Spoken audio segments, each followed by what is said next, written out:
Annick de Chonac, ça va faire bientôt 20 ans que je suis directeur juridique d'Hermès International.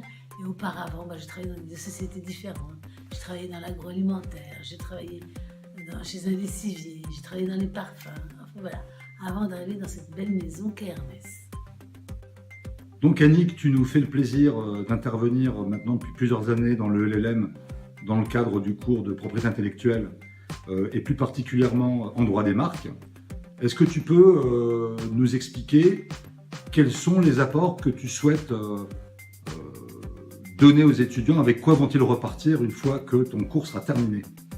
Écoute, j'espère qu'ils vont retenir surtout le côté pratique de notre activité. Parce que, évidemment, ici, ils ont des cours magistraux, donc ça c'est très intéressant, ils travaillent sur la théorie. Mais nous, moi dans mon cours, j'essaie de leur transmettre un petit peu tout ce que j'ai appris sur le fonctionnement d'une direction juridique et sur, évidemment, le droit de propriété intellectuelle et la façon dont on doit travailler autour de ces questions. Alors justement, Annick, tu viens d'évoquer les directions juridiques. Est-ce que tu peux nous dire comment, de ton point de vue, on peut créer de la valeur par la gestion du droit ou en gérant des questions juridiques? Comment vous créez de la valeur pour l'entreprise? Eh bien, nous, chez Hermès, en fait, on a toujours essayé de créer justement de la valeur. La valeur, c'est d'abord défendre une marque qui est vraiment essentielle pour notre activité, qui est la marque Hermès. Et parallèlement à ça, on essaie toujours de devenir un centre de profit plutôt que d'être uniquement un centre de coûts.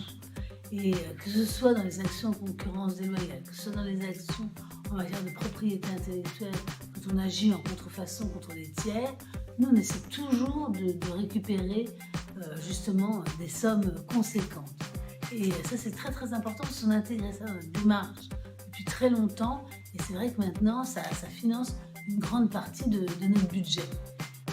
Donc Annick, tu as une expérience importante des métiers du droit.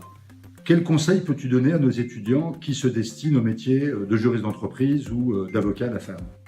Je leur dirais que, en fait, déjà la profession d'avocat et la profession de juriste d'entreprise sont deux professions qui sont fondamentalement différentes. C'est-à-dire que ça ne demande pas du tout les mêmes qualités, ni la même personnalité. Dans un cas, tu rédiges des consultations, bien sûr, tu prends une thèse concernant ton client, tu la défends contre vents et marées. Et nous, au contraire, juristes d'entreprise, on travaille plutôt sur l'immédiat.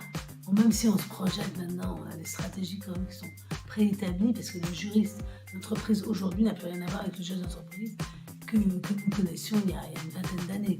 Avant, c'était le chef du contentieux qui était vraiment à la solde des avocats et puis des conseils extérieurs et qui ne faisait que gérer le quotidien. Alors que maintenant, le juriste d'entreprise participe vraiment à la gestion de la société, il vit au rythme de la société. Et contrairement à l'avocat qui ne voit pas toujours le résultat de ses actions, de ses recommandations, nous, on les vit. Par exemple, ça fait 20 ans que je suis chez Hermès, il y a des dossiers que j'ai créés, avec lesquels j'ai vécu, et puis finalement j'ai résilié certains contrats.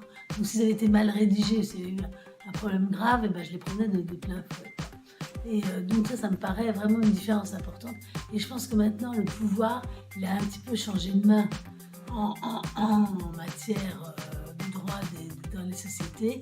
C'est-à-dire qu'auparavant, c'était vraiment les avocats qui t'imposaient une certaine politique et puis qui étaient en contact avec les directions générales, alors que maintenant, le directeur juridique et son équipe, ce sont vraiment des partenaires complets de l'entreprise, travaillent avec la direction générale de façon très étroite et ils sont vraiment des partenaires indispensables maintenant à la gestion des affaires. Christophe, je voulais te remercier d'abord pour cette interview. Je trouve ça toujours intéressant de pouvoir apporter ma pierre à l'édifice. Et puis, écoute, j'ai un seul regret, tu vois, en découvrant les decks, en ayant fait ces cours, je regrette une seule chose dans ma carrière, c'est de ne pas avoir suivi les cours de cet établissement. Parce que je trouve que vous avez une ouverture d'esprit qui était quand même très intéressante.